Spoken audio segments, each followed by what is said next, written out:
안녕하세요. 저는 올해 65살 평범한 시어머니입니다. 오늘 여러분께 들려드릴 이야기는 제가 평생 가슴에 품고 살아온 한 며느리에 대한 이야기입니다. 이야기길 따라 네 번째 영상입니다. 좋아요, 구독도 부탁드립니다. 저에게는 영상 제작에 많은 힘이 됩니다. 이야기길 따라 시작합니다. 우리 며느리 수진이를 처음 만났을 때를 생각하면 지금도 마음이 아픕니다. 28살이던 그 아이는 솔직히 말하면 그리 예쁘지 않았어요. 키도 작고 얼굴도 평범했죠. 우리 아들 민호가 대기업 과장이니까 주변에서는 더 좋은 사람 만날 수 있을 텐데 왜 하필 저런 애를 이라고 수군거렸습니다. 그런데 아시나요?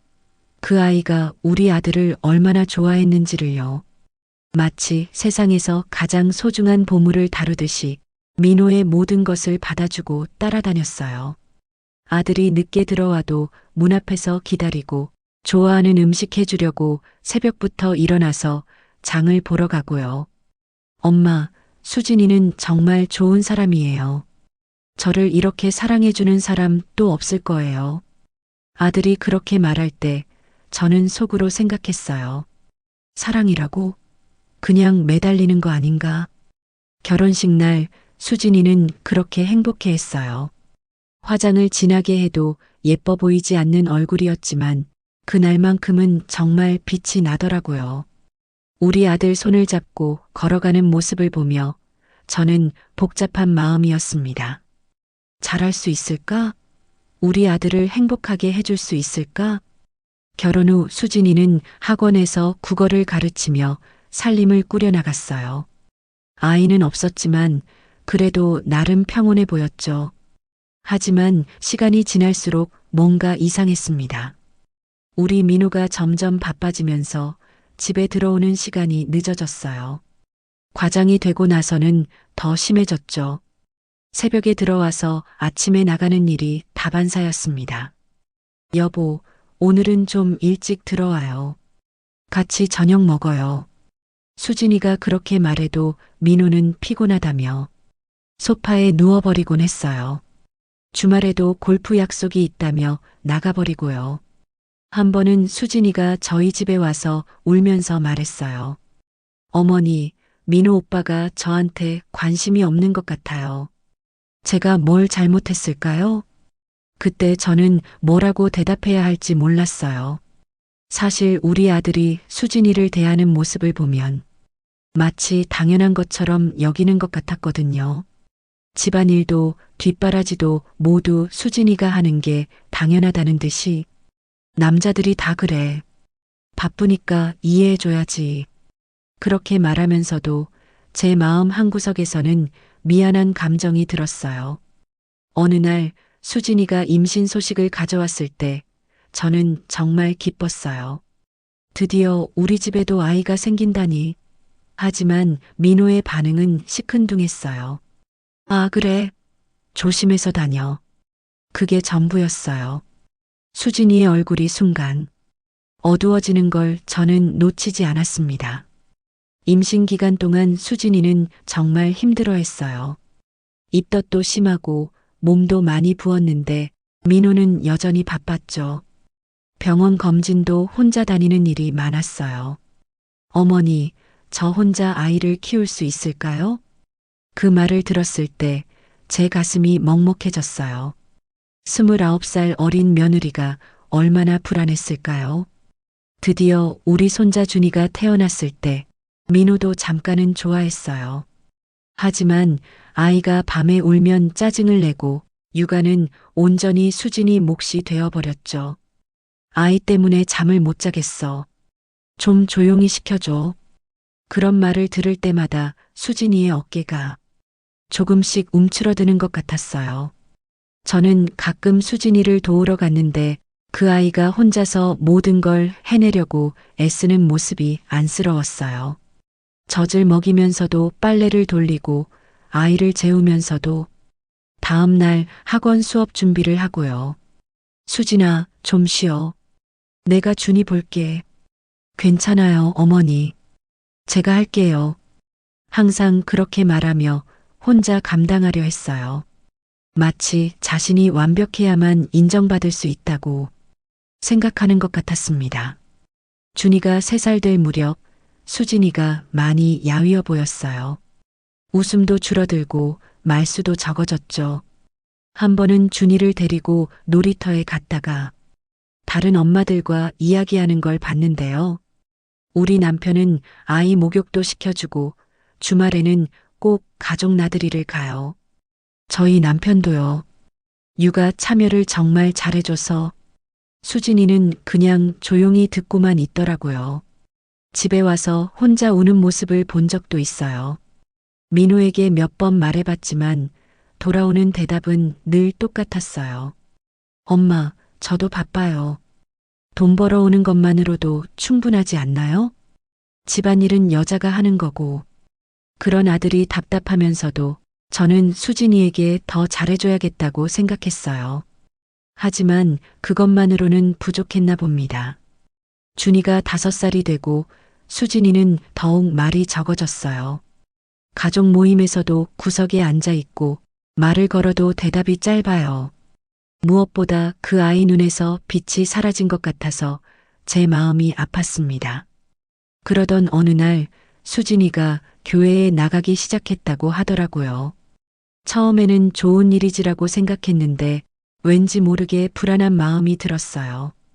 민호는 그것조차 못마땅해 했어요. 수진이가 교회만 나가려고 한다고 집안일도 대충 한다고 불평했죠. 준이가 7살이 되던 해 수진이는 교회에서 집사라는 직분까지 맡게 되었어요. 그때부터 민호와 수진이 사이에 갈등이 더 심해졌습니다. 당신은 가족보다 교회가 더 중요해? 준이 교육비, 생활비 누가 되는데 교회에 헌금까지 내. 오빠, 저도 돈 벌고 있어요. 제가 번 돈으로 헌금하는 건데 왜? 내가 번 돈? 그 돈도 다 가정에 들어가야 할 돈이지. 그런 말다툼이 있을 때마다 준이는 겁에 질려 숨었어요. 그리고 점점 말이 없어지고 학교에서도 집중을 못한다고 선생님이 연락을 주셨죠. 할머니, 준이가 요즘 좀 위축된 것 같아요. 집에서 무슨 일이 있나요? 가끔 엄마 아빠가 싸웠어요 라고 말하기도 하고. 그 말을 듣는 순간 제 가슴이 철렁 내려앉았어요. 우리가 어른들의 문제로 다투는 사이에 어린 준이가 상처받고 있었던 거예요. 집에 와서 준이에게 조심스럽게 물어봤어요. 준이야, 엄마 아빠가 많이 싸워? 응. 아빠가 엄마한테 소리 질러. 엄마는 울고. 할머니, 우리 가족 괜찮을까? 9살 아이의 입에서 나온 그 말이 얼마나 가슴 아팠는지 몰라요. 준이가 9살이 된 지금 우리 집 분위기는 더욱 차가워졌어요. 수진이는 더욱 조용해졌고 민호는 점점 더 무관심해졌어요. 그리고 어제 준이가 저희 집에 와서 한 말이 자꾸 맴돌아요. 할머니, 엄마가 요즘 많이 울어요. 아빠한테 혼나면. 그 말을 듣는 순간 제 가슴이 내려앉았습니다. 며칠 전에는 수진이가 이상한 말을 했어요. 어머니, 그동안 정말 감사했어요. 갑자기 수진이가 그런 말을 했을 때 저는 이상한 느낌이 들었어요. 갑자기 왜 그런 말을 해? 무슨 일 있어? 아니에요. 그냥 평소에 못했던 말 해보고 싶어서요. 그때의 수진이 표정이 지금도 생생해요. 마치 무엇인가를 정리하는 사람의 표정이었어요. 최근에는 수진이가 더욱 교회 일에 매달리고 있어요. 수요일 저녁 예배, 금요일 기도회, 토요일 새벽 기도, 거의 매일 교회에 나가다시피 해요. 민호는 그런 수진이를 보며 더욱 화를 냈어요. 집안일은 대충 하면서 교회 일만 열심히 하냐고 소리를 지르는 일이 많아졌죠. 그럴 때마다 수진이는 아무 말도 하지 않고 그냥 참기만 했어요. 그런 모습을 볼 때마다 제 마음이 답답했습니다. 그때는 몰랐어요. 그것이 우리 가족에게 닥칠 큰 시련의 시작이었다는 것을. 준이가 초등학교에 입학하던 해봄이었어요. 수진이가 처음으로 저에게 솔직한 마음을 털어놓았습니다. 어머니, 저 정말 힘들어요. 그날 수진이는 평소와 달리 많이 야윈 모습이었어요. 늘 단정하게 하고 다니던 머리도 부스스했고 눈가에는 다크서클이 짙게 앉아 있었죠. 민호 오빠가 저를 사람 취급 안 해요. 제가 뭘 말해도 듣지도 않고 준이 교육 문제로 상의하려고 해도 내가 알아서 해라고만 해요. 그 아이의 목소리에는 깊은 절망이 묻어 있었어요. 어제는 제가 너무 힘들어서 좀 도와달라고 했더니 그럼 직장 그만두고 집에만 있을래? 돈은 누가 벌어와? 라고 소리를 질렀어요. 수진이가 말하면서 눈물을 흘리기 시작했어요. 저는 그런 며느리를 보며 마음이 무너져 내리는 것 같았습니다. 사실 저도 알고 있었어요. 우리 민호가 수진이를 대하는 태도가 점점 차가워지고 있다는 것을. 하지만 아들 편을 들어주고 싶은 마음에 아니면 그냥 부부간의 일시적인 문제려니 하고 넘어가고 있었죠. 수진아, 민호가 요즘 회사 일이 많이 힘들나 봐. 조금만 더 참고 이해해주면. 어머니, 저는 8년을 참았어요. 결혼하고 지금까지. 언제까지 참아야 해요? 그 말을 들었을 때 저는 할 말을 잃었어요. 8년. 정말 긴 시간이었죠. 그 무렵부터 수진이가 교회에 나가는 횟수가 늘어나기 시작했어요. 처음에는 일주일에 한 번 정도였는데 점점 늘어나더라고요. 수요일 저녁 예배, 금요일 기도회, 토요일 새벽 기도. 수진이가 요즘 교회에 너무 자주 나간다고. 민호가 불평하네요. 시아버지께서 그렇게 말씀하셨을 때 저는 속으로 생각했어요. 그 아이가 교회라도 나가지 않으면 어디서 위로를 받겠어? 하지만 민호의 반응은 달랐어요. 엄마, 수진이가 요즘 이상해요. 교회만 나가려고 하고 집안일도 대충 하고 준이 학원도 제대로 안 챙겨요. 민호야, 그 아이도 힘드니까 그러는 거 아닐까? 좀 이해해주면. 이해요? 엄마, 남편이 밖에서 열심히 일하는데 아내가 집안일도 제대로 안 하면 되나요? 다른 집 아내들은 다 잘만 하던데.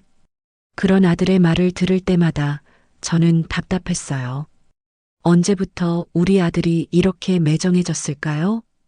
어느 날 준이를 데리러 학교에 갔다가 담임 선생님과 이야기를 나눴는데 충격적인 말을 들었어요.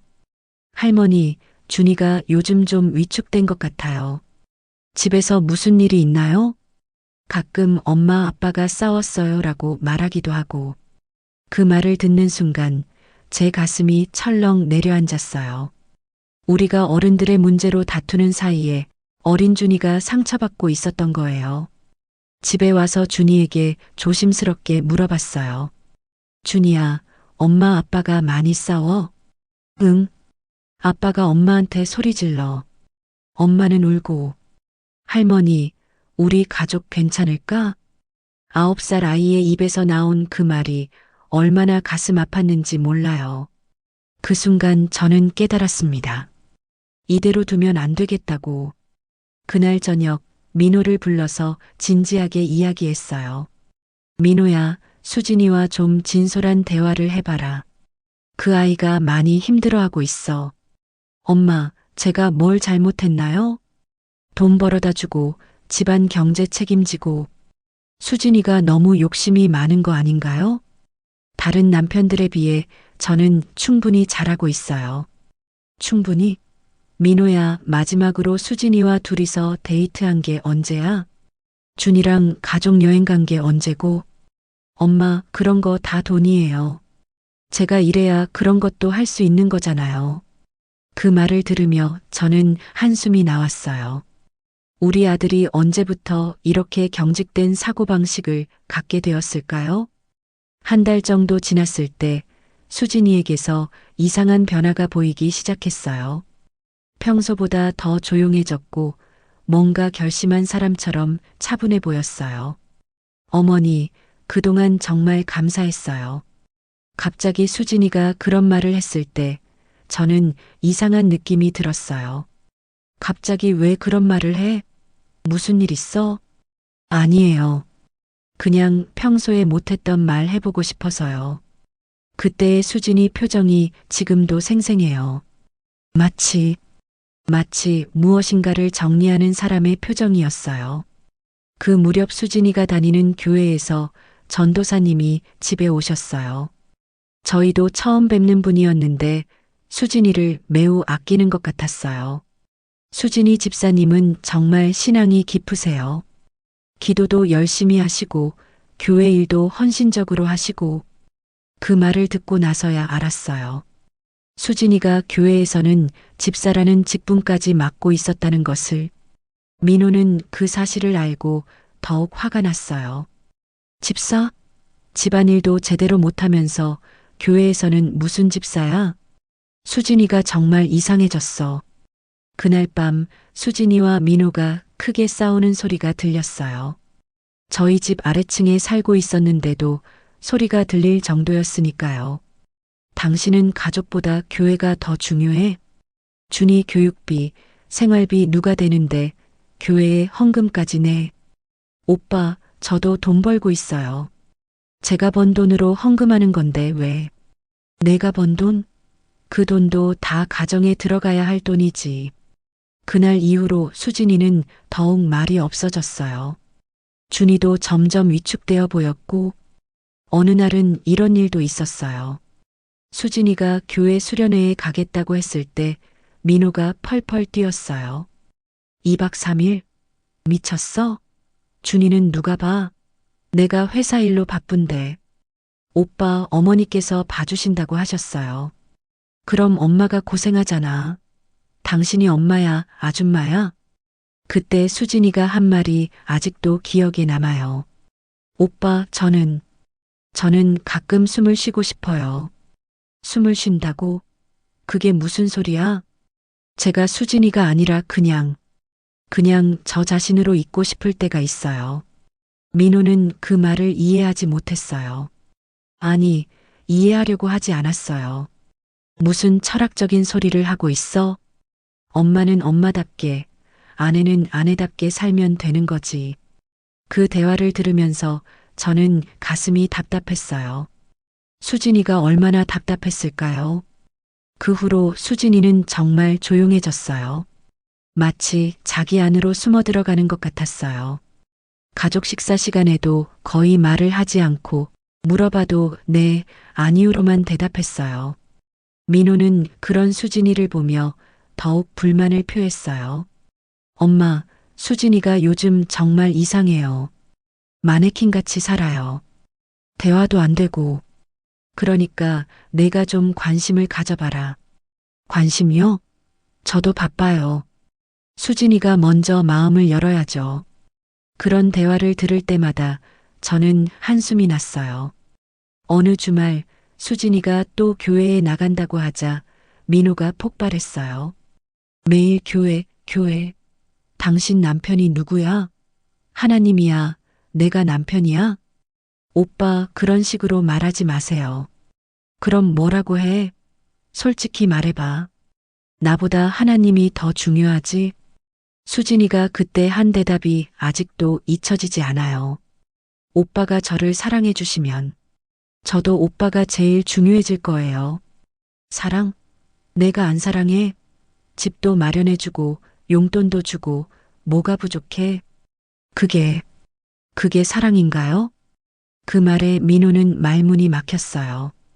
그리고 화만 더 냈죠. 수진이가 정말 이상해졌어. 뭘 더 원하는 거야? 그렇게 우리 가족의 균열은 점점 깊어져만 갔습니다. 수진이는 더욱 교회에 의존하게 되었고 민호는 그런 수진이를 더욱 못마땅해 했어요. 그러던 어느 날 수진이가 이상한 말을 했어요. 어머니, 혹시 제가 없으면 이 집이 더 평화로울까요? 무슨 소리야, 수진아. 가끔 그런 생각이 들어요. 제가 여기 있어서 모두가 힘든 건 아닌가. 그 말을 들었을 때 저는 등골이 서늘해졌어요. 수진이가, 수진이가 정말 위험한 생각을 하고 있는 건 아닐까? 저는 그때 몰랐어요. 수진이가 이미 마음속으로는 결정을 내리고 있었다는 것을. 그날은 평범한 화요일 아침이었어요. 저는 그날을 평생 잊을 수 없을 것 같아요. 아침 7시쯤 민호에게서 다급한 전화가 왔어요. 엄마, 수진이가 없어요. 뭔 소리야? 없다는 게 무슨. 집에 없어요. 어젯밤에 늦게 들어왔는데 아침에 일어나 보니까 수진이가 없어요. 준이만 혼자 잠들어 있고. 그 순간 제 머리가 하얘졌어요. 급히 옷을 입고 아들 민호 집을 갔는데 민호는 완전히 패닉 상태였어요. 엄마, 이거 봐요. 민호가 저에게 건넨 건 수진이가 쓴 편지였어요. 떨리는 손으로 그 편지를 읽는데 눈물이 핑 돌았어요. 민호 오빠 어머님, 아버님께. 오랫동안 고민했지만 저는 잠시 집을 떠나기로 결정했습니다. 준이를 두고 떠나는 게 얼마나 가슴 아픈지 모르지만 지금 상태로는 좋은 엄마가 될 수 없을 것 같아요. 저 때문에 가족들이 힘들어하는 모습을 더 이상 볼 수 없습니다. 하나님께서 저에게 주신 사명을 찾아 떠납니다. 준이를 잘 부탁드려요. 사랑합니다. 수진. 편지를 다 읽고 나서 저는 주저앉고 말았어요. 하나님께서 주신 사명이 뭐야? 이게 무슨 소리야? 민호가 소리를 지르며 편지를 구겼어요. 엄마, 수진이가 미쳤어요. 아이를 두고 가다니. 이런 일이 어디 있어요? 그때 준이가 잠에서 깨어나왔어요. 할머니, 엄마는 어디 갔어요? 아침 안 해줘요? 어떻게 말할 수 있겠어요? 준아, 엄마가 일찍 나갔구나. 할머니가 아침 해줄게. 그렇게 둘러대면서도 제 가슴은 찢어지는 것 같았어요. 민호는 곧바로 회사에 연락해서 휴가를 냈어요. 그리고 수진이의 휴대폰으로 계속 전화를 걸었지만 계속 꺼져 있었죠. 그 아이의 순진한 질문에 저는 무엇라 대답해야 할지 몰랐어요. 9살 아이에게 엄마가 너를 두고 떠났다고. 수진이 친구들에게 연락해 봐야겠어요. 하지만 수진이의 친구들도 모두 모른다고 했어요. 마지막으로 수진이를 본 건 일요일 교회에서였다고.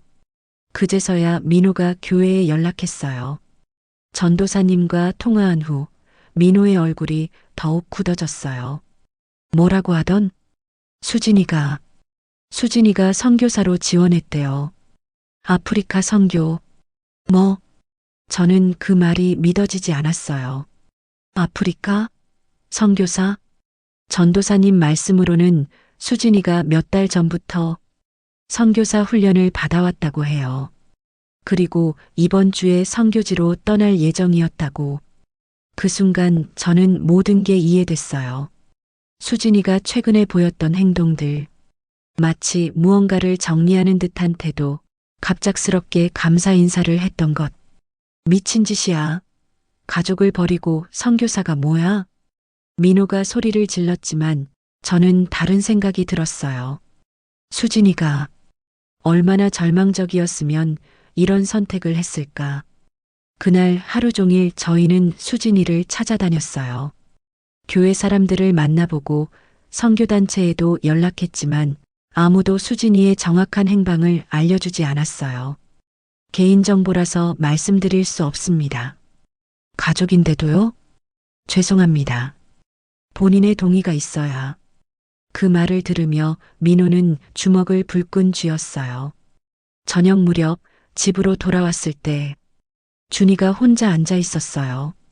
시아버지께서 돌봐주고 계셨지만 그 아이 얼굴에는 불안감이 가득했어요. 할머니, 엄마 언제 와요? 학원 가야 하는데. 준아, 엄마가 좀 급한 일이 생겨서 며칠 못 올 것 같아. 며칠? 얼마나요? 준이의 눈에 눈물이 고이기 시작했어요. 아이들은 어른들이 생각하는 것보다 훨씬 많은 걸 느끼고 있었어요. 할머니, 엄마가 저 때문에 화나서 간 거예요?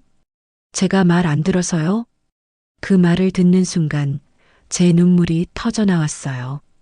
어떻게 이런 순수한 아이가 자기 탓이라고 생각할 수 있을까요? 아니야, 준아. 엄마는 절대 준이 때문에 간 게 아니야.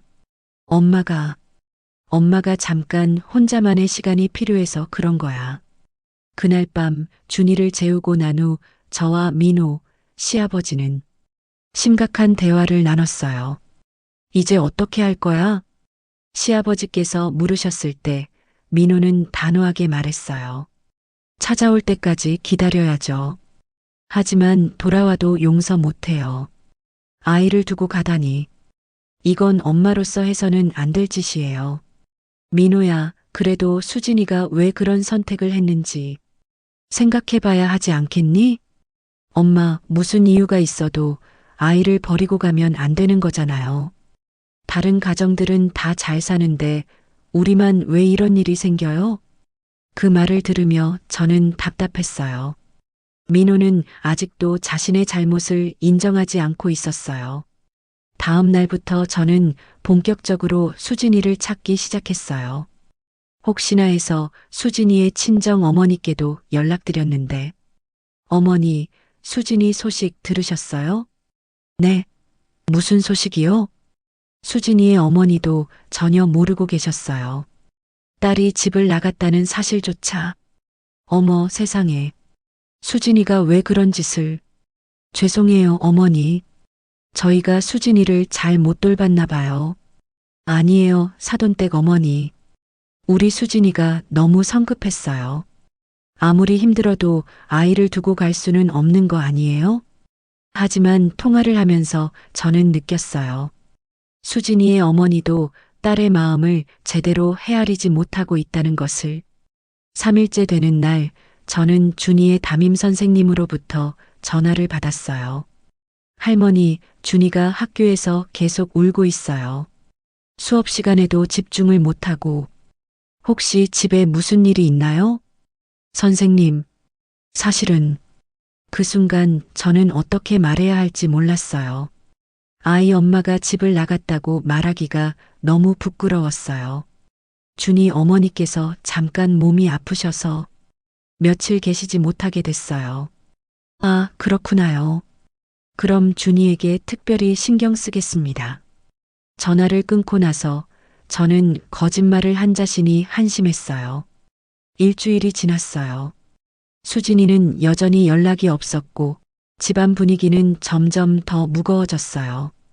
준이는 밥을 잘 먹지도 않고 밤에 자주 깨서 울었어요. 할머니, 엄마 언제 와요? 저 엄마 보고 싶어요. 준아, 엄마가 곧 올 거야. 하지만 저 자신도 확신이 없었어요.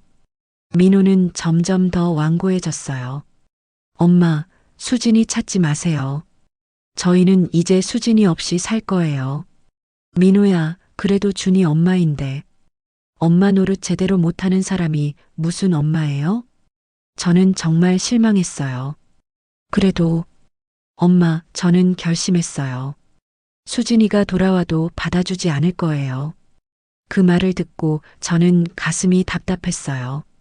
이렇게 가면 우리 가족은 정말 돌이킬 수 없는 지경에 이를 것 같았어요. 10일째 되는 날, 더 충격적인 일이 일어났어요. 준이가 학교에서 쓰러진 거예요. 스트레스로 인한 급성 위염이라고 했어요. 응급실에서 준이를 지켜보면서 저는 눈물이 멈추지 않았어요. 할머니, 엄마는 정말 안 와요?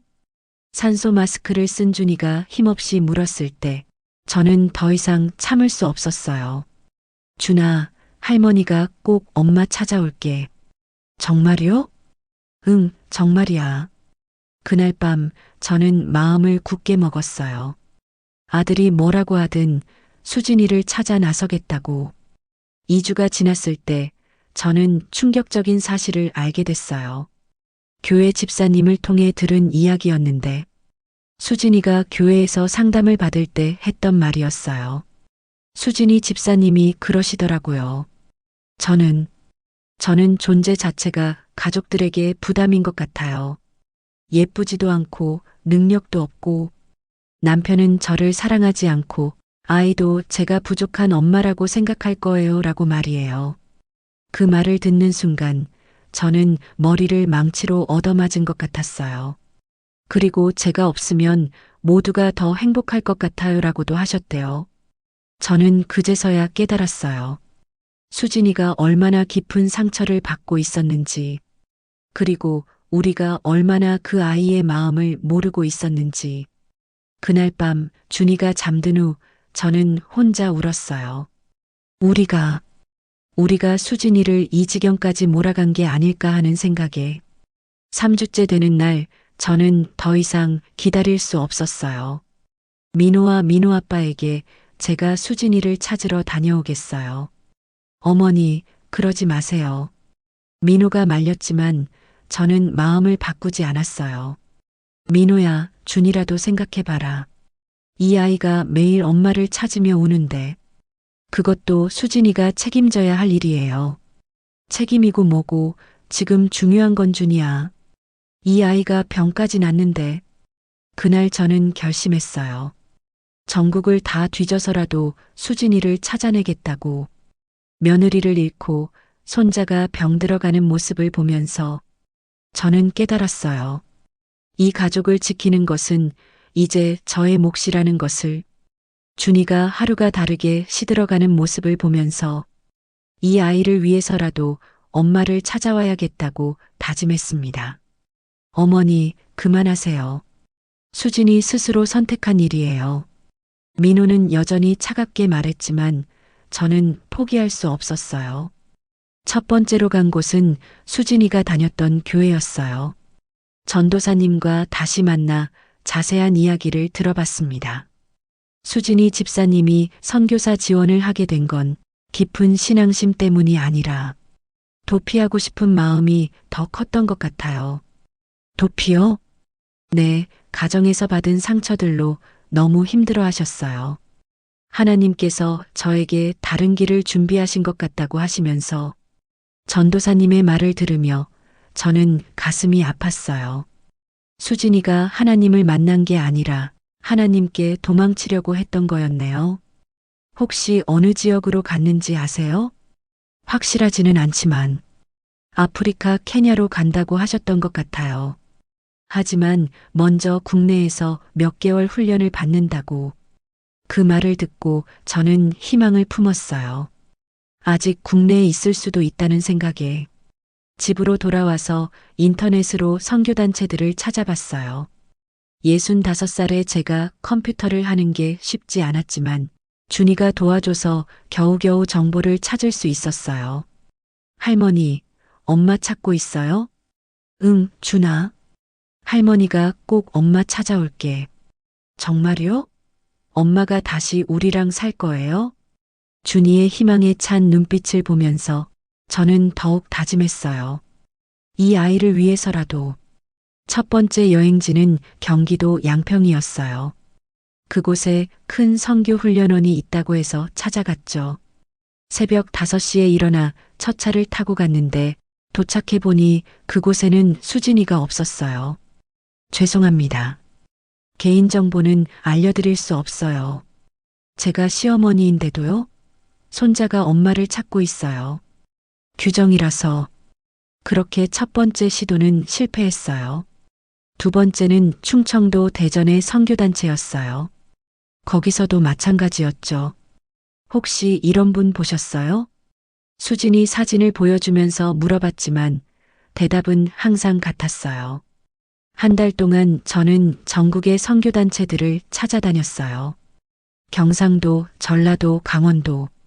버스비만 해도 상당한 돈이 들었지만 저는 포기할 수 없었어요. 그러던 어느 날 전라북도 정읍의 한 기도원에서 희망적인 소식을 들었어요. 아, 그런 분이 있었어요. 한 달 전쯤에 왔다가 일주일 만에 떠났는데. 정말요? 어디로 갔는지 아세요? 글쎄요. 제주도로 간다고 했던 것 같은데. 제주도, 저는 곧바로 제주도행 비행기표를 예약했어요. 평생 비행기를 몇 번 타보지도 않았는데. 엄마, 정말 가실 거예요? 응, 민호야. 엄마는 꼭 수진이를 찾아올 거야. 위험해요. 혼자서. 괜찮아. 엄마가 해야 할 일이야. 제주도에 도착해서도 여러 교회와 기도원을 찾아다녔어요. 렌터카를 빌려서 운전하는 것도 무서웠지만 수진이를 찾겠다는 일념으로 사흘째 되는 날 한라산 근처의 작은 기도원에서 드디어 수진이의 흔적을 찾았어요. 아, 수진이요? 여기 있었어요. 정말요? 네, 하지만 이틀 전에 떠났어요. 서울로 돌아간다고. 그 말을 듣는 순간 저는 주저앉고 말았어요. 이틀 차이로 놓쳤다니. 기도원 원장님이 저에게 말씀해 주셨어요. 어머니, 그 딸이 여기 있을 때 정말 많이 울었어요. 제가 너무 이기적인 짓을 한 것 같다고 하면서. 정말요? 네, 아드님과 손자 생각에 잠도 못 자더라고요. 하지만 돌아갈 용기가 없다고. 어떤 얼굴로 돌아가냐고. 그 말을 들으며 저는 깨달았어요. 수진이도 우리만큼 고통스러워하고 있다는 것을. 제주도에서 돌아온 후 저는 더욱 적극적으로 찾기 시작했어요. 인터넷에 실종 신고를 올리고 지역 교회들에 연락하고 그러던 중 충격적인 연락을 받았어요. 강원도 춘천의 한 교회에서 온 전화였어요. 혹시 며느리를 찾고 계신 어머님이세요? 네, 맞아요. 수진이 소식이라도 있나요? 여기 계세요. 하지만 상태가 좋지 않아요. 그 말을 듣는 순간 저는 가슴이 철렁했어요. 어떻게 좋지 않다는 건가요? 많이 야위셨고 우울증 같은 증상도 보이시고 어머님께서 빨리 오시는 게 좋을 것 같아요.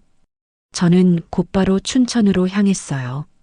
5시간 걸리는 길이었지만 마음은 벌써 수진이에게 가 있었어요. 춘천에 도착해서 교회를 찾아갔을 때 수진이를 본 순간 저는 말문이 막혔어요. 예전의 수진이가 아니었어요. 10kg는 빠진 것 같은 모습에 눈가는 푹 꺼져 있고. 수진아. 어머니? 수진이가 저를 보고 깜짝 놀라더니 곧바로 울음을 터뜨렸어요. 어머니, 죄송해요. 정말 죄송해요. 그렇게 며느리를 껴안으며 저도 함께 울었어요.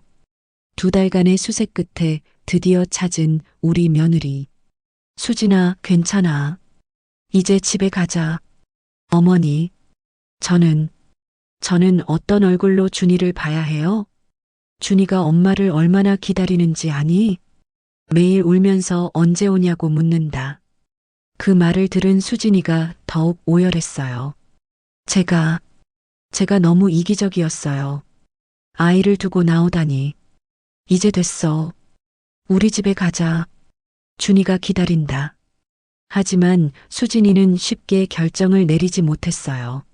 어머니, 민호 오빠가 저를 용서할까요? 그 질문에 저는 말문이 막혔어요. 사실 민호는 여전히 화를 내고 있었거든요. 그날 밤 춘천의 작은 모텔에서 수진이와 밤새 이야기했어요. 그 아이가 지난 2달 동안 얼마나 고통스러워했는지, 그리고 얼마나 준이를 그리워했는지. 어머니, 저는 정말 나쁜 엄마예요. 처음에는 하나님의 뜻이라고 생각했어요. 하지만 시간이 지날수록 준이 얼굴이 자꾸 떠올랐어요. 수진아, 매일 밤 꿈에 준이가 나와서 엄마 왜 나 혼자 두고 갔어? 라고 물어봐요. 그럴 때마다 가슴이 찢어지는 것 같았어요. 수진이의 목소리가 떨렸어요. 그리고 민호 오빠 생각도 많이 났어요. 오빠가 얼마나 당황했을지, 얼마나 힘들었을지. 그래서 돌아가려고 마음먹은 거야? 네. 하지만 무서워요. 정말 용서받을 수 있을까요? 물론이야. 우리는 가족이잖아. 하지만 제 마음 한편으로는 걱정이 컸어요. 민호가 과연 수진이를 받아들일까? 다음 날 아침 수진이가 저에게 또 다른 이야기를 털어놨어요. 어머니, 사실 제가 선교사가 되겠다고 한 건 정말로 하나님의 부르심 때문은 아니었어요. 그럼 그냥 도망치고 싶었어요. 제가 없으면 모두가 더 행복할 거라고 생각했어요. 그 말을 듣고 저는 가슴이 아팠어요. 하지만 여기 와서 깨달았어요. 제가 정말 이기적이었다는 걸, 제 고통에만 빠져서 가족들이 받을 상처는 생각하지 못했어요. 수진아, 이제는 알았으니까 됐어. 어머니, 정말 집에 돌아가도 될까요? 당연하지. 준이가 얼마나 기다리는데. 그날 오후 저희는 서울로 향하는 기차에 몸을 맡겼어요. 기차 안에서 수진이가 계속 떨고 있는 모습을 보며 저는 걱정이 됐어요. 민호가 어떤 반응을 보일지. 어머니, 준이에게 뭐라고 말해야 할까요? 진심으로 미안하다고 하면 돼. 다시는 그런 일 없을 거라고. 민호 오빠는요? 그것도 마찬가지야. 진심으로 사과하고 앞으로 어떻게 살겠다고 약속해. 하지만 저 자신도 확신이 없었어요. 민호의 마음이 얼마나 단단해졌는지 알고 있었거든요. 서울역에 도착했을 때 수진이는 한참을 망설였어요. 어머니, 저 정말 무서워요. 괜찮아. 내가 옆에 있잖아. 집으로 가는 택시 안에서도 수진이는 계속 손을 떨었어요. 그런 며느리의 손을 잡아주면서 저는 다짐했어요. 이번에는 정말로 우리 가족이 화해할 수 있도록 도와야겠다. 마침내 집 앞에 도착했어요. 수진이는 차에서 내리지 못하고 있었어요. 어머니, 저는 정말 못 들어가겠어요. 수진아, 용기를 내. 준이가 기다리고 있어. 그때 마치 기다렸다는 듯이 1층에서 준이가 뛰어나왔어요. 할머니, 누구? 준이가 수진이를 본 순간 그 아이의 표정이 완전히 바뀌었어요. 엄마. 준이가 수진이를 본 순간 그 아이 얼굴에 환한 미소가 퍼졌어요. 엄마, 엄마야. 준이가 수진이에게 달려가서 와락 안겼을 때 수진이는 그 자리에서 무너져 내렸어요. 준아, 미안해. 엄마가 정말 미안해. 그 모습을 보던 저도 눈물이 났어요. 모자가 다시 만난 그 순간. 하지만 감동도 잠깐 집안에서 민호가 나왔어요. 뭐야? 수진이? 민호의 얼굴이 순간 일그러졌어요. 기쁨이 아니라 분노였어요. 어떻게 이제서야 나타나? 2달 동안 어디서 뭘 했는데? 민호야, 일단 들어가서 이야기하자. 엄마, 왜 데려왔어요? 저희는 이미 수진이 없이 잘 살고 있었는데. 그 말을 듣는 수진이의 얼굴이 더욱 창백해졌어요. 오빠, 정말 미안해. 미안하다고? 미안하다는 말로 다 되는 거야? 준이가 얼마나 힘들어했는데. 민호가 소리를 지르자 준이가 겁에 질려 수진이 뒤에 숨었어요. 민호야, 애 앞에서 왜 소리를 질러? 엄마도 이상해요. 가족을 버리고 간 사람을 왜 찾아와요? 그날 밤은 정말 힘들었어요. 수진이는 준이 방에서 아이와 함께 자고 민호는 거실 소파에서 잤어요. 다음 날 아침 저는 민호와 진지한 대화를 나눴어요. 민호야, 수진이가 왜 집을 나갔는지 생각해 봤니? 엄마, 그건 중요하지 않아요. 어떤 이유가 있어도 아이를 두고 가면 안 되는 거잖아요. 그렇지만 엄마, 저는 절대 용서 못해요. 수진이가 돌아온다고 해서 예전처럼 살 수는 없어요. 민호의 목소리에는 단단한 의지가 담겨 있었어요. 그럼 어쩔 거야? 계속 이렇게 살 거야? 수진이가 진정으로 반성하는 모습을 보여준다면 그때 생각해 볼게요.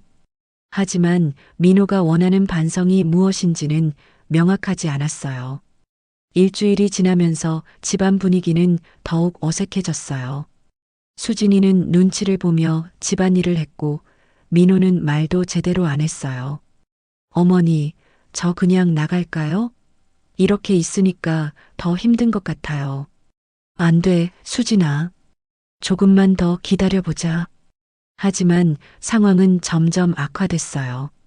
어느 날 수진이가 준이 학부모 상담을 가려고 하는데 민호가 말렸어요. 내가 갈 필요 없어. 오빠, 저도 준이 엄마인데.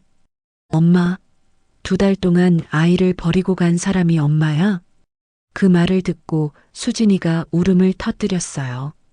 저는 더 이상 참을 수 없었어요. 민호야, 그렇게까지 말할 필요가 있어?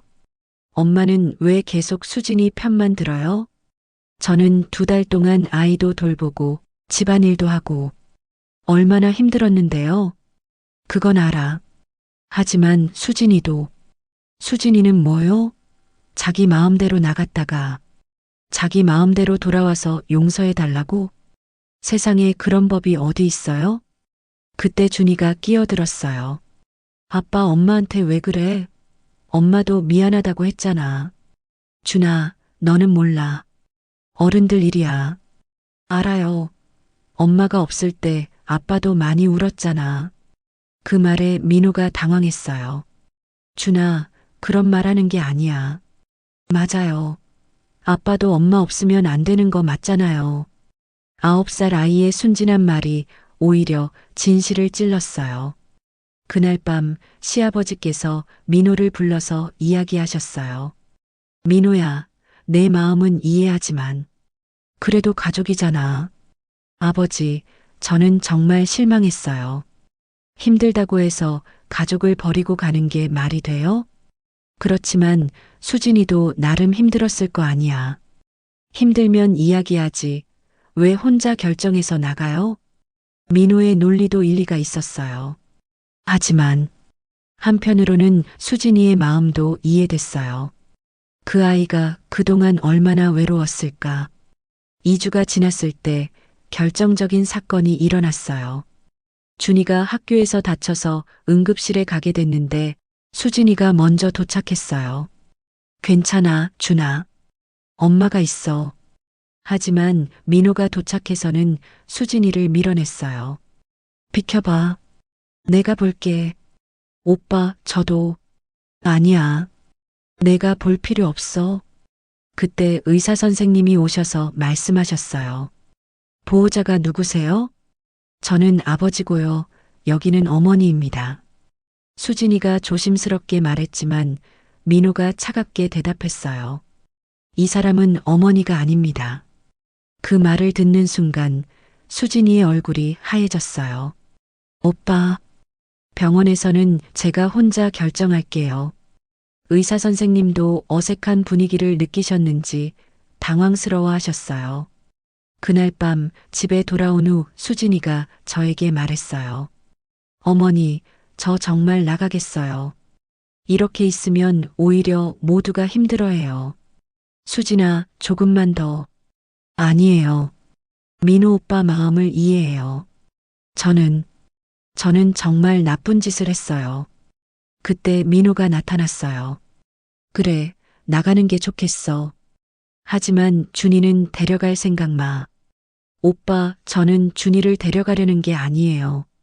그냥 준이 가끔 보러 올 수는 없을까요? 그것도 안 돼. 아이한테 혼란만 줄 뿐이야. 그 말을 듣고 수진이가 무릎을 꿇었어요. 오빠, 제발. 준이만은. 저도 엄마예요. 엄마라고? 엄마는 아이를 버리지 않아. 민호가 소리를 지르며 방으로 들어가 버렸어요. 그 순간 저는 깨달았어요. 민호의 분노가 단순히 수진이 집을 나간 것 때문만은 아니라는 것을. 그 밑에는 더 깊은 상처가 있었어요. 자신이 사랑했던 사람에게 버림받았다는 상처. 민호야. 저는 아들의 방문을 두드렸어요. 뭐예요, 엄마? 우리 이야기 좀 하자. 할 이야기 없어요. 있어.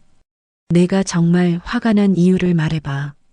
한참 후에 민호가 문을 열었어요. 그의 눈가에는 눈물이 맺혀 있었어요. 엄마, 저는 수진이를 정말 사랑했어요. 알아, 아들아. 결혼할 때 다른 사람들이 뭐라고 했는지 알아요? 더 좋은 사람 만날 수 있다고. 하지만 저는 수진이가 좋았어요. 저를 그렇게 사랑해주는 사람이 또 있을까 싶어서 민호의 목소리가 떨리기 시작했어요. 그런데 그 사람이 저를 버리고 갔어요. 아무 말도 없이 편지 한 장 남기고. 민호야, 엄마, 제가 얼마나 당황했는지 알아요? 수진이 없으면 저는 아무것도 못해요. 준이 챙기는 것도 집안일도 다 수진이가 해왔던 거라. 그제서야 저는 이해했어요. 민호의 분노는 배신감에서 나온 것이었어요. 그런데 왜 수진이한테 그렇게 차갑게 대했어? 무서웠어요. 다시 떠날까봐. 그래서 먼저 선을 긋고 싶었어요. 아들아, 엄마, 저는 수진이를 용서하고 싶어요. 하지만 무서워요. 또 버림받을까봐. 그날 밤 저는 민호와 새벽까지 이야기했어요. 8년 결혼 생활 동안 쌓인 오해들, 서로에 대한 서운함들. 민호야, 수진이도 많이 힘들었을 거야. 저도 알아요. 하지만 저한테도 말할 기회를 줬어야죠. 그럼 이제라도 진짜 대화를 해보면 어떨까? 엄마, 저는 어떻게 시작해야 할지 모르겠어요. 다음 날 저는 수진이와도 이야기했어요. 수진아, 민호가 너를 미워하는 게 아니야. 어머니, 저는 알아요. 제가 너무 큰 상처를 줬어요. 그렇지만 민호도 반성할 부분이 있어. 그동안 너한테 너무 무관심했잖아. 그래도 제가 집을 나간 건 잘못이에요. 둘 다 잘못이 있어. 그러니까 이제 서로 이야기해 봐야지. 하지만 두 사람 모두 먼저 다가가기를 망설였어요. 그러던 중 준이가 중재자 역할을 했어요. 엄마, 아빠, 우리 가족회의 할까? 가족회의?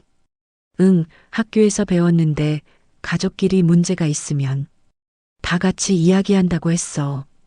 9살 아이의 제안에 어른들이 모두 모였어요. 자, 준이가 회의를 주재해봐. 먼저 엄마부터 이야기해봐. 수진이가 떨리는 목소리로 말하기 시작했어요. 저는 정말 미안해요. 준이를 두고 간 건 정말 나쁜 엄마가 하는 짓이었어요. 그래서 왜 갔어? 민호가 차갑게 물었어요. 오빠, 저는 이 집에서 필요 없는 사람 같았어요. 무슨 소리야? 오빠는 저와 이야기하는 걸 귀찮아했고, 준이 교육도 제 마음대로 하지 말라고 했고, 저는 점점 투명 인간이 되는 기분이었어요. 민호가 말문이 막혔어요. 그리고 제가 예쁘지 않다는 것도 알아요. 오빠 친구들 부인들과 비교되는 것도 알고. 그래서 더 위축됐어요. 수진아. 하지만 그런다고 해서 집을 나간 건 변명의 여지가 없어요. 저는 정말 나쁜 엄마예요. 그때 준이가 끼어들었어요. 엄마는 나쁜 엄마 아니야.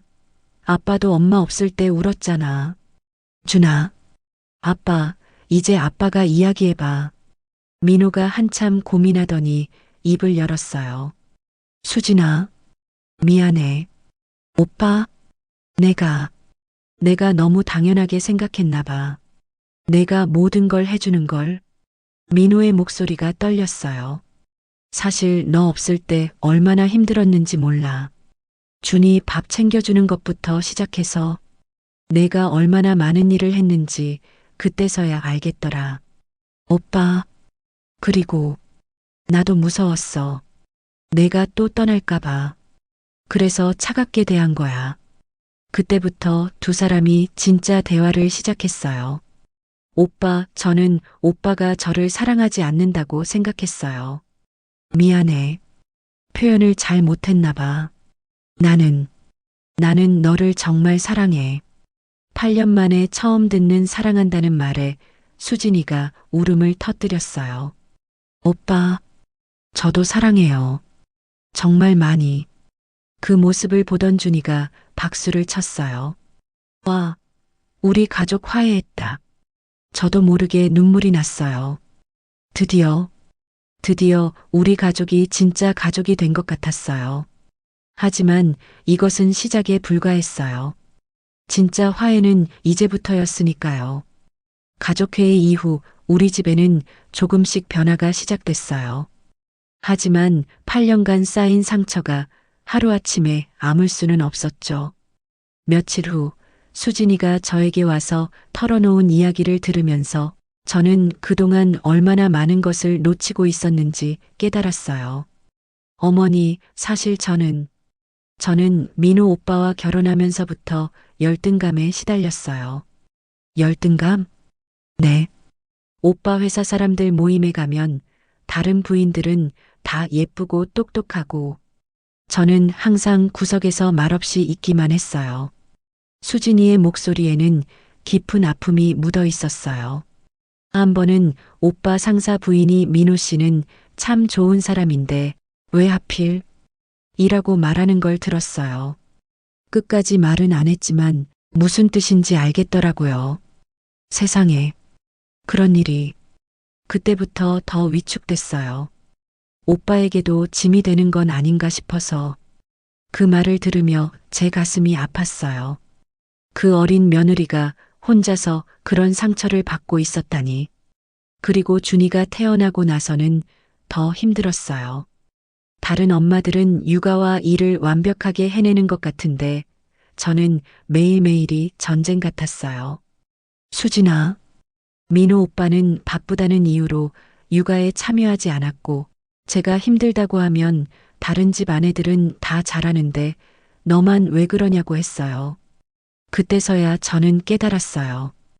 우리가 수진이에게 얼마나 무관심했는지. 어머니, 저는 정말 좋은 며느리가 되고 싶었어요.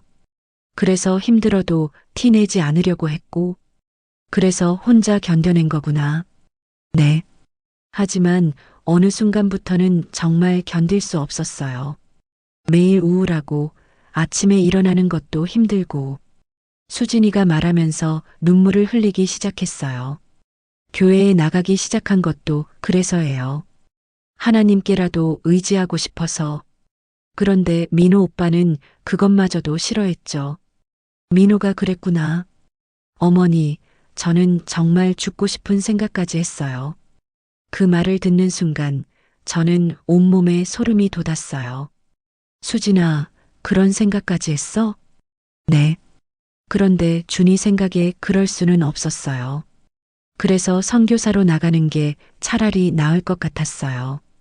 저만 없으면 모두가 행복할 것 같아서 그때 저는 뒤늦게 깨달았어요.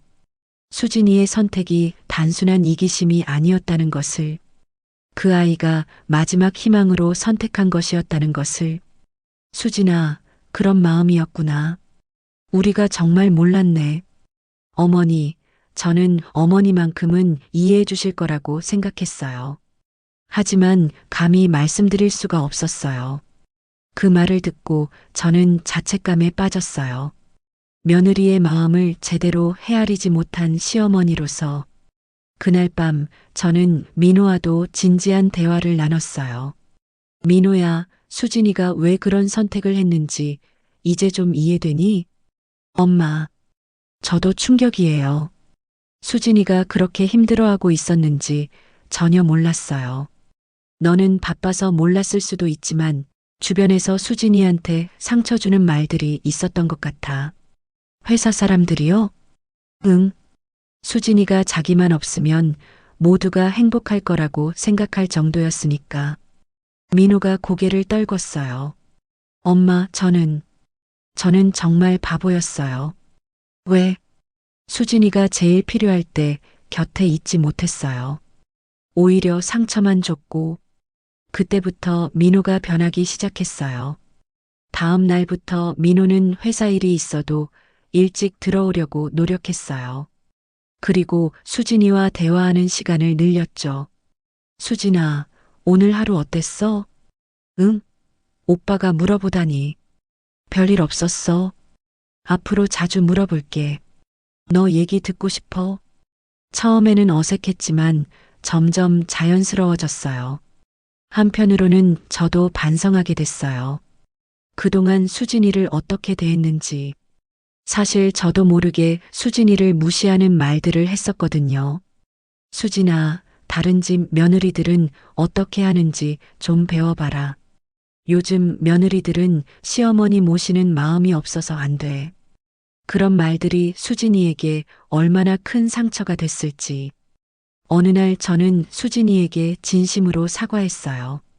수진아, 미안하다. 어머니, 갑자기 왜? 그동안 너를 힘들게 한 것 같아서. 좋은 시어머니 못 돼서. 어머니, 무슨 말씀을. 아니야. 나도 모르게 너한테 상처 주는 말들을 했었어. 다른 집과 비교한다거나. 수진이가 깜짝 놀라더니 눈물을 보였어요. 어머니, 사실 그런 말들이 가장 힘들었어요. 그랬구나. 하지만 어머니가 저를 찾아와 주셔서 정말 감사했어요. 어머니가 아니었다면 저는 영영 돌아오지 못했을 거예요. 그 말을 들으며 저도 울컥했어요. 수진아, 앞으로는 힘들면 바로 말해. 혼자 견디지 말고. 네, 어머니. 그 후로 우리 가족의 분위기가 많이 바뀌었어요. 민호는 주말마다 가족 시간을 만들었고 수진이의 학원 일도 적극 지지해줬어요. 수진아, 내가 하고 싶은 일 있으면 뭐든 해봐. 내가 도울게. 정말요, 오빠? 응. 그동안 너무 내 일만 생각했던 것 같아. 수진이도 점점 밝아졌어요. 웃음도 많아지고 준이와도 더 많은 시간을 보냈죠. 하지만 가장 큰 변화는 준이에게 나타났어요. 할머니, 우리 집이 이제 정말 따뜻해진 것 같아요. 그래, 준아? 응. 엄마, 아빠가 같이 있으니까 좋아요. 아이의 순진한 말에 저는 가슴이 뭉클했어요. 몇 주가 지난 어느 날 수진이가 저에게 또 다른 고백을 했어요. 어머니, 사실 제가 교회에서 만난 전도사님이 저한테 좀 과도한 관심을 보이셨어요. 과도한 관심? 네. 처음에는 상담이라고 하시면서 자주 만나자고 하시고, 나중에는 개인적인 만남을 제안하시기도 했어요. 저는 깜짝 놀랐어요. 그래서 그때 더 혼란스러웠어요. 집에서는 인정받지 못하는데 교회에서는 저를 특별하게 대해주시니까 잠깐 흔들렸어요. 수진아. 하지만 저는 결국 거절했어요. 제가 아무리 힘들어도 그건 아니라고 생각했거든요. 그제서야 저는 수진이가 얼마나 많은 유혹과 시련을 겪었는지 알게 됐어요. 그런 일까지 있었구나. 우리가 정말 몰랐네. 어머니, 저는 그때 깨달았어요. 제가 원하는 건 다른 사람의 관심이 아니라 가족의 사랑이라는 것을. 수진아. 그래서 더 절망적이었던 것 같아요. 제가 진짜 원하는 건 가질 수 없을 것 같아서. 그 말을 들으며 저는 가슴이 미어졌어요. 그 아이가 얼마나 외롭고 힘들었을까. 그날 저녁 온 가족이 모여서 저녁을 먹는데 민호가 갑자기 말했어요. 수진아, 우리 다시 신혼여행 가자. 신혼여행? 응. 제대로 된 신혼여행도 못 갔잖아. 이번에는 내가 가고 싶은 곳으로. 수진이의 얼굴이 환해졌어요. 정말요? 정말이야. 그리고 준이도 함께 가자. 가족여행으로. 와, 좋아요. 준이가 뛸 듯이 기뻐했어요. 그 순간 저는 깨달았어요. 우리 가족이 정말로 새로운 시작을 하고 있다는 것을. 몇 달 후 수진이가 저에게 말했어요. 어머니, 저 상담을 받아보려고 해요. 상담? 네, 전문가한테. 그동안 받은 상처들을 제대로 치료하고 싶어요. 좋은 생각이야. 민호 오빠도 함께 받자고 하셨어요. 부부 상담도. 그렇게 수진이와 민호는 전문적인 도움을 받기 시작했어요. 몇 주 후 상담을 받고 온 수진이가 말했어요. 어머니, 상담사 선생님이 그러시는데 저희 가족이 정말 많이 좋아졌다고 하시더라고요. 그래. 네, 서로 소통하는 방법을 배우고 있어요. 그리고 제 자존감도 많이 회복됐다고 하시고 수진이의 얼굴에는 예전에 없던 자신감이 보였어요. 그리고 어머니, 응? 저 꿈이 생겼어요. 꿈? 네, 저처럼 힘든 상황에 있는 여성들을 도와주고 싶어요. 상담사 공부를 해볼까 생각 중이에요. 그 말을 들으며 저는 감동했어요. 상처받은 경험을 다른 사람을 돕는 일로 승화시키려는 수진이가 어느 날 저녁 수진이가 저에게 편지를 건넸어요. 어머니께 지난 몇 개월 동안 정말 많은 일이 있었습니다. 제가 그런 선택을 한 것에 대해 여전히 죄송하지만 덕분에 우리 가족이 진짜 가족이 될 수 있었던 것 같아요. 어머니가 저를 찾아와 주시지 않았다면 저는 평생 후회하며 살았을 거예요. 진짜 어머니가 되어 주셔서 감사합니다. 사랑하는 딸 수진 올림. 그 편지를 읽으며 저는 눈물을 흘렸어요. 그때 저는 깨달았어요. 진정한 가족이란 피로 연결된 게 아니라 서로의 아픔을 이해하고 함께 치유해 나가는 사람들이라는 것을. 그리고 때로는 가장 큰 시련이 가장 큰 성장의 기회가 될 수 있다는 것을. 우리 가족이 서로의 마음을 이해하게 된 후 진짜 치유의 시간이 시작됐어요. 하지만 상처가 아무는 과정은 쉽지 않았어요. 특히 수진이는 아직도 자신을 용서하지 못하고 있었거든요. 어머니, 저는 정말 나쁜 엄마예요. 어떻게 아이를 두고 갈 수가 있었을까요? 수진아, 이제 그만 자책하렴. 아니에요. 준이가 엄마 왜 놔두고 갔어? 라고 물으면 저는 뭐라고 대답해야 해요? 그 말이 맞았어요. 준이도 아직 엄마에 대한 의구심을 완전히 떨쳐내지 못했거든요. 어느 날 밤 준이가 악몽을 꾸고 일어났어요. 엄마가 또 없어졌어. 수진이가 급히 달려가서 준이를 안아줬지만 그 아이는 계속 울었어요. 엄마, 진짜 안 가죠? 약속해요. 안 가, 준아. 엄마가 절대 안 가. 정말요? 새끼손가락 약속? 응, 새끼손가락 약속. 하지만 준이의 불안은 쉽게 사라지지 않았어요. 그때 제가 나섰어요. 준아, 할머니랑 이야기해 볼까? 응, 할머니. 준아, 엄마가 왜 집을 나갔는지 정말 알고 싶어? 응, 엄마가 너무 아프고 힘들어서 병원에 가야 했던 거야. 병원? 응, 마음이 많이 아픈 병에 걸려서. 그래서 마음을 치료하러 간 거야. 준이가 고개를 갸우뚱했어요. 그럼 이제 나았어? 응, 이제 많이 나았어. 그래서 돌아온 거고. 정말? 정말이야. 그리고 앞으로는 엄마가 아프면 우리가 다 같이 도와줄 거야. 그제서야 준이가 안심하는 표정을 지었어요. 다음 날 민호가 회사에서 일찍 들어왔어요. 오늘은 왜 이렇게 일찍? 수진아, 우리 데이트하자. 데이트? 응. 결혼하고 나서 제대로 된 데이트 한 번 못 해봤잖아. 수진이의 얼굴이 환해졌어요. 정말요, 오빠? 응. 준이는 엄마가 봐주시고, 우리 둘이서 영화도 보고 저녁도 먹자. 그렇게 8년 만에 처음으로 부부 데이트를 떠났어요. 저녁에 돌아온 두 사람의 모습이 정말 행복해 보였어요. 어떻게 다녀왔어? 어머니, 정말 좋았어요. 오빠가 제 이야기를 이렇게 많이 들어준 건 처음이에요. 수진이가 하고 싶은 일이 많더라고요. 미안해서 그동안 물어보지도 않았네요. 그때부터 민호와 수진이는 정말 부부다운 모습을 보여주기 시작했어요. 한 달 후 민호가 저에게 말했어요. 엄마, 수진이랑 상담을 받아보려고 해요. 상담? 네, 부부 상담이요. 전문가한테 도움을 받으면서 우리 관계를 더 좋게 만들고 싶어요. 좋은 생각이네. 실제로 부부 상담을 받기 시작한 후 두 사람은 더욱 많이 달라졌어요. 어머니, 상담사 선생님이 그러시는데 저희가 서로 소통하는 방법을 몰랐다고 하더라고요. 그래. 그 후로 민호는 수진이에게 자주 고마움을 표현했어요. 수진아, 오늘도 고생했어. 사랑해. 오빠도 회사에서 고생했어요.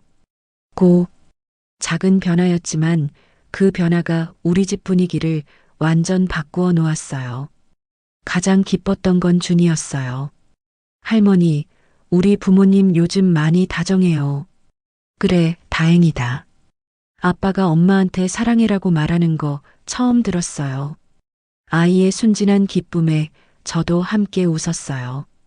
몇 달 후 수진이가 새로운 도전을 시작했어요. 어머니, 저 독서지도사 자격증 따려고 해요. 독서지도사? 네, 학원에서 아이들 가르치는 거 말고 제대로 된 교육자가 되고 싶어요. 좋은 생각이네. 민호는 뭐라고 해? 오빠가 적극 지지해줘요. 공부하는 데 필요한 거 다 도와준다고 하고. 그렇게 수진이는 새로운 꿈을 향해 도전하기 시작했어요. 저도 변화했어요. 며느리를 대하는 태도부터. 예전에는 수진이가 뭘 해도 부족해 보였는데 이제는 그 아이의 노력과 정성이 보였어요. 수진아, 오늘 김치찌개 정말 맛있네. 감사해요, 어머니. 항상 우리 가족 위해서 정성껏 해줘서 고마워. 그런 말을 들을 때마다 수진이가 얼마나 기뻐했는지 몰라요. 어느 날 수진이가 독서지도사 자격증을 땄다는 소식을 가져왔을 때 온 가족이 축하했어요. 와, 엄마 대단해. 준이가 뛸 듯이 기뻐했고 민호도 진심으로 축하해줬어요. 수진아, 정말 자랑스러워. 이제 내가 하고 싶은 일을 마음껏 해봐. 그날 저녁 우리는 오랜만에 온 가족이 함께 외식을 했어요. 건배. 수진 엄마의 새로운 시작을 위해. 민호가 먼저 잔을 들었고 우리 모두가 함께 건배했어요. 그 순간 저는 깨달았어요. 이것이 바로 진짜 가족이구나. 서로의 꿈을 응원하고 아픔을 함께 나누고 기쁨을 같이 축하하는 것. 몇 달 후 수진이가 동네에서 작은 독서교실을 열었어요. 어머니, 정말 신기해요. 아이들이 제 수업을 좋아해요. 당연하지. 수진이가 얼마나 정성스럽게 가르치는데. 예전 같았으면 혹시 실패하면 어쩌지 하고 겁부터 났을 텐데 이제는 도전하는 게 즐거워요. 그 말을 들으며 저는 흐뭇했어요. 수진이가 진짜로 자신감을 되찾은 것 같아서. 그해 추석, 우리 집에 큰 변화가 있었어요. 친척들이 모인 자리에서 민호가 수진이를 자랑스럽게 소개했어요. 우리 수진이가 독서지도사 자격증을 따서 아이들을 가르치고 있어요. 어머, 정말? 수진이가? 네, 정말 열심히 해요. 저보다 훨씬 능력 있어요. 예전 같았으면 민호는 수진이 이야기를 별로 하지 않았는데 이제는 먼저 나서서 자랑했어요. 수진이도 예전처럼 구석에 앉아 있지 않고 자신 있게 대화에 참여했어요. 고모, 준이 독서 교육에 관심 있으시면 언제든 말씀해 주세요. 그 모습을 보던 저는 눈물이 날 것 같았어요. 우리 며느리가 이렇게 당당해질 수 있구나. 그해 겨울, 준이 학교에서 상을 받아왔어요. 할머니, 저 독서왕 상 받았어요. 와, 정말? 우리 준이 대단하네. 엄마가 매일 책 읽어줘서 그래요. 그때 수진이가 말했어요. 어머니, 준이가 이렇게 책을 좋아하게 된 건 어머니 덕분이에요. 내가? 네, 어머니가 저를 찾아와 주셔서 이 가족이 다시 행복해졌잖아요. 그래서 준이도 안정감을 되찾았고 그 말을 들으며 저는 가슴이 뭉클했어요. 크리스마스 이브, 우리 가족은 처음으로 함께 여행을 갔어요. 할머니도 같이 가요. 준이가 그렇게 말해서 온 가족이 함께 제주도로 떠났죠. 제주도에서 찍은 가족 사진을 보니 모두가 진짜로 행복해 보였어요. 어머니, 1년 전만 해도 이런 날이 올 거라고 상상도 못했어요.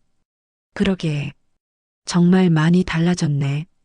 어머니가 저를 포기하지 않아서 가능한 일이었어요. 그 밤 호텔에서 민호가 저에게 말했어요. 엄마, 정말 감사해요. 뭐가? 엄마가 수진이를 찾아오지 않았다면 우리 가족은 정말 끝났을 거예요. 그런 소리 하지 마라. 진짜예요. 저는 그때 너무 고집이 세서 엄마가 아니었다면 평생 후회했을 거예요. 그 말을 들으며 저는 뿌듯했어요. 제가 한 일이 정말 옳았구나. 새해가 되었을 때 수진이가 저에게 편지를 줬어요. 어머니께. 올해로 어머니와 인연을 맺은 지 9년이 됐습니다. 처음에는 저를 인정해주지 않으시는 것 같아 힘들었지만 이제는 어머니가 제 인생에서 가장 소중한 분이라는 걸 알아요.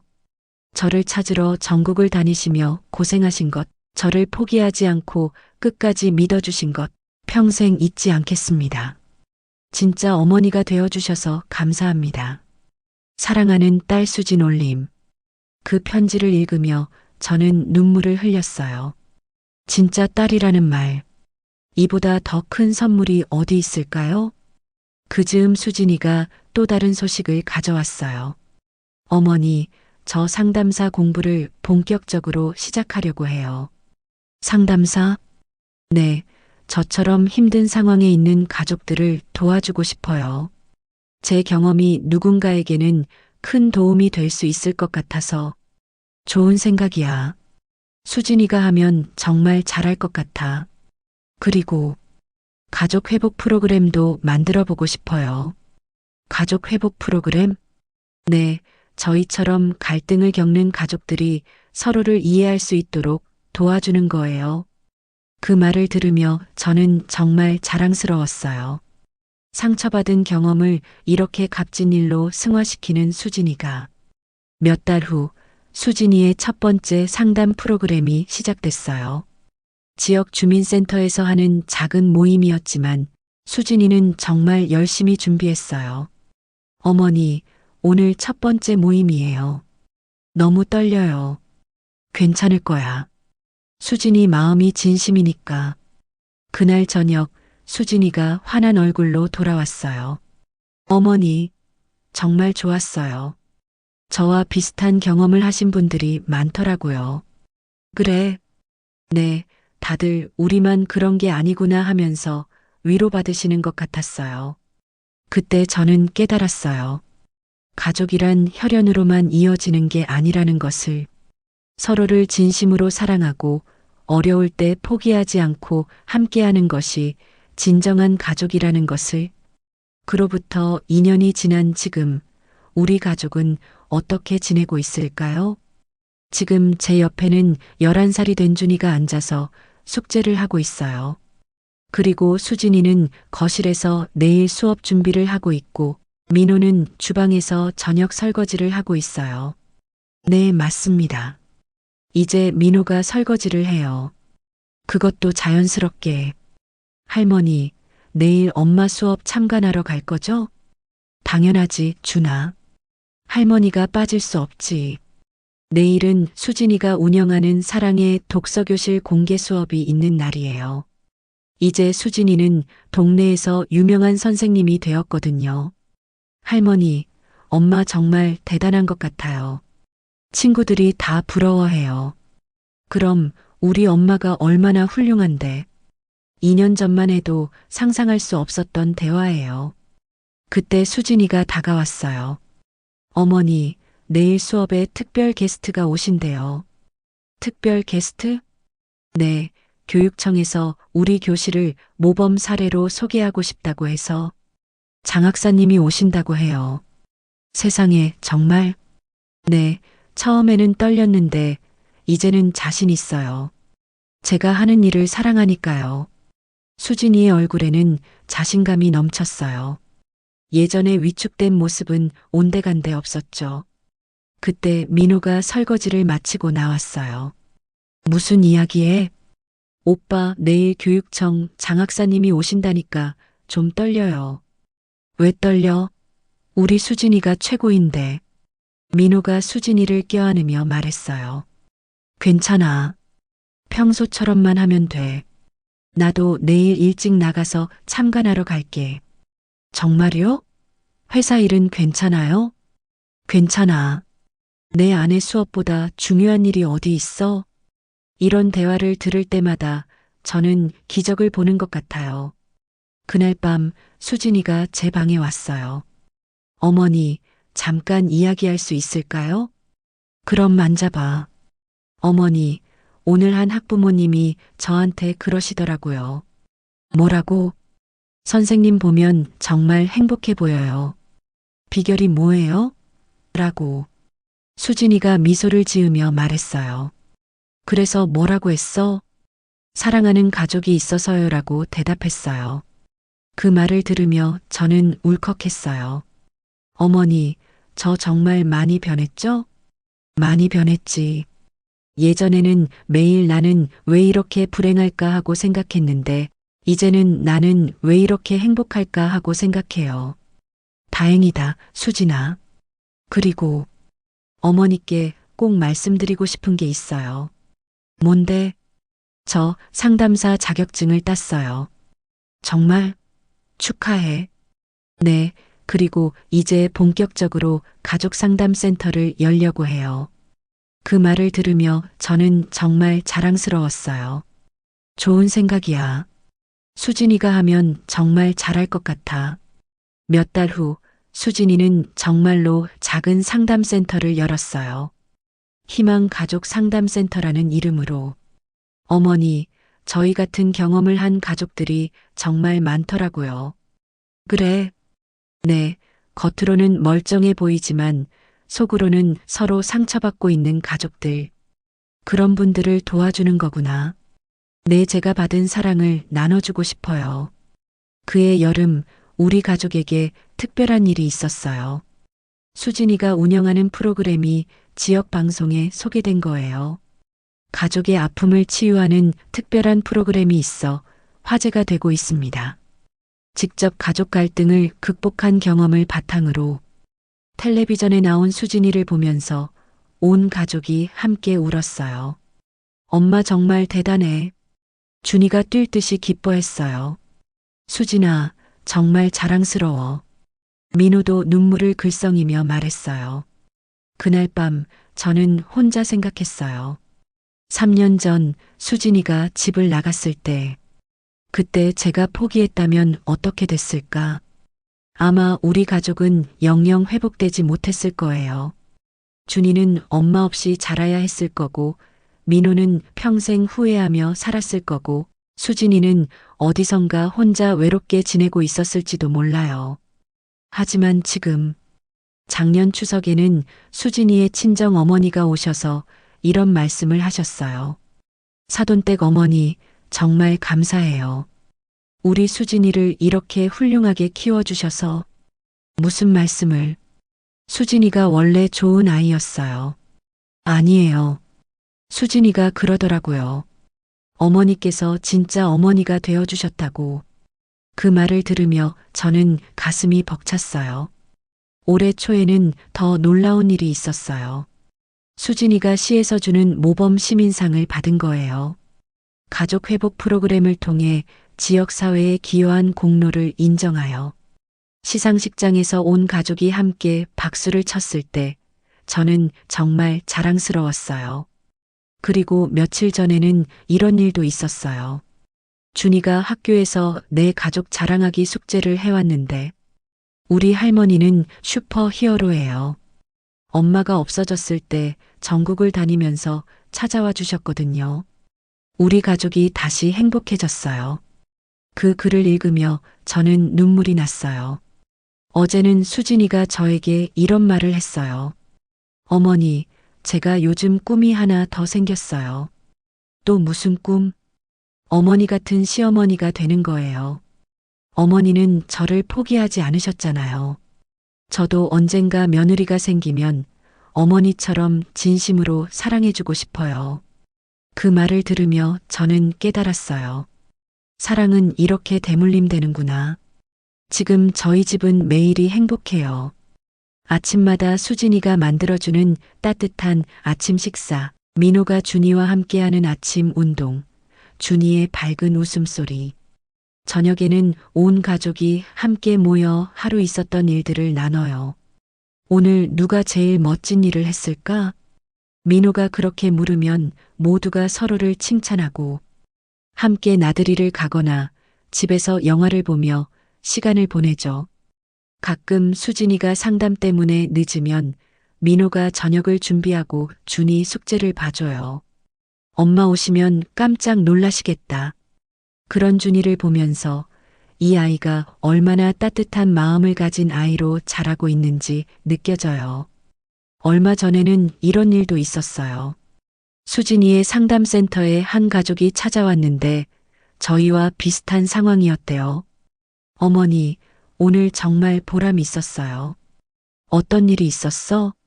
며느리가 집을 나간 가족이 찾아왔는데 시어머니께서 며느리를 찾으러 다니고 계시더라고요. 그래서 제 이야기를 들려드렸어요. 포기하지 마시라고, 가족은 끝까지 함께 해야 한다고. 그 말을 들으며 저는 뿌듯했어요. 우리의 경험이 다른 가족에게도 도움이 되고 있다니. 여러분, 저는 이 이야기를 통해 여러분께 꼭 전하고 싶은 메시지가 있어요. 가족이란 완벽한 사람들이 모인 곳이 아니에요. 서로 다르고 부족하고 때로는 상처를 주고받는 사람들이 모인 곳이죠. 하지만 진정한 가족은 그 불완전함 속에서도 서로를 포기하지 않는 사람들이에요. 힘들 때 함께 견뎌주고 넘어졌을 때 일으켜주고 꿈꿀 때 응원해주는 사람들. 만약 지금 가족 문제로 힘들어하고 계신 분이 있다면 포기하지 마세요. 소통해 보세요. 진심으로 이야기해 보세요. 전문가의 도움을 받아보세요. 그리고 무엇보다 서로를 사랑한다는 마음을 잊지 마세요. 수진이가 집을 나갔을 때 많은 사람들이 이제 끝났다고 말했어요. 하지만 저는 믿었어요.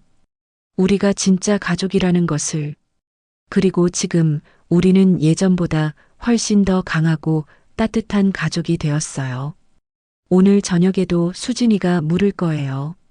어머니, 오늘 하루 어떠셨어요? 그럼 저는 대답할 거예요. 수진이가 있어서 정말 행복했어. 그리고 수진이는 미소를 지으며 말하겠죠. 저도요, 어머니. 정말 감사해요. 이것이 바로 우리가 찾은 행복이에요. 거창하지 않지만 진짜 소중한 일상의 행복. 여러분도 꼭 찾으시길 바라요. 여러분만의 따뜻한 가족의 행복을 이루시기를 진심으로 기원합니다. 긴 이야기 들어주셔서 감사합니다. 이야기 길따라 구독과 좋아요 부탁드립니다. 그리고 여러분의 소중한 댓글도 기다리고 있어요.